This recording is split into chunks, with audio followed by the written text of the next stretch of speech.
సత్య సాక్షి అనుదిన మన్నా ద్వారా మీ అందరికీ నూతన సంవత్సర శుభాకాంక్షలు తెలియజేస్తున్నాను.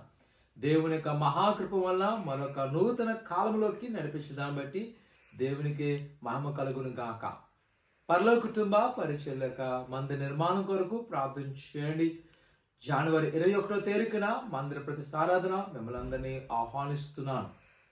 నేటి ఉదయకాలము ఉదయం 10 గంటలకు నూతన సంవత్సరారాధన మందిరంలో ఉంటుంది. ప్రతి వారు సకాలంలో వచ్చి ప్రభుని ఆరాధించవలసిందిగా కోరుకుంటున్నాను. నేటి యొక్క వాగ్దానము ద్వితీయోపదేశ కాండము 11వ అధ్యాయము 12వ వచనం. నీ దేవుడైన యెహోవా కన్నులు సంవత్సరాంతి మొదలుకొని సంవత్సరాంతం వరకు ఎల్లప్పుడూ దాని మీద ఉండును.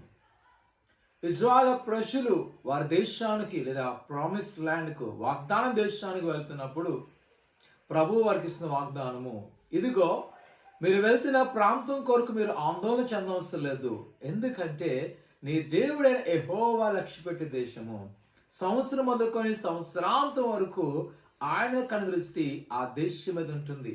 ఈ వాగ్దానం మరి ఎంతమంది నమ్ముతారో నాకు తెలియదు, కానీ ఇజ్రాయెల్ ప్రజలకు మాత్రము ఖచ్చితంగా నెరవేర్చబడింది.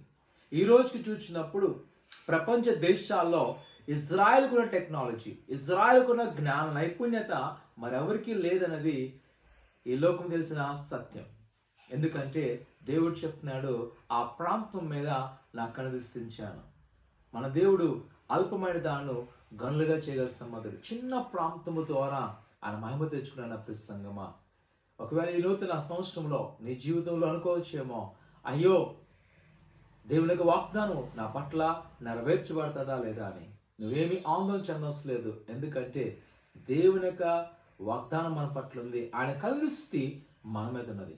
ఆయన తన ప్రజలను రక్షించే దేవుడు, విమోచించే దేవుడు, ఆశీర్వదించే దేవుడు. ఈ నూతన సంవత్సర కాలం అంతా కూడా దేవుడు మీకు అనుగ్రహించిన వాగ్దానం ప్రకారము మిమ్మల్ని దీవించాలని ప్రార్థన చేసుకుందాం. పరిశుద్ధుడా దేవానికి కొన్నాళ్ళు నిజమేనైనా నీ కనుదృష్టి సంవత్సరం మొదలుకొని సంవత్సరాంతం వరకు నీ ప్రజల పక్షం మీరు ఉంచి వారిని దీవించారు, ఆశీర్వదించారు. మమ్మల్ని కూడా మీరు జ్ఞాపకం చేసుకోండి, నీ ఆశీర్వాదముతో నింపండి.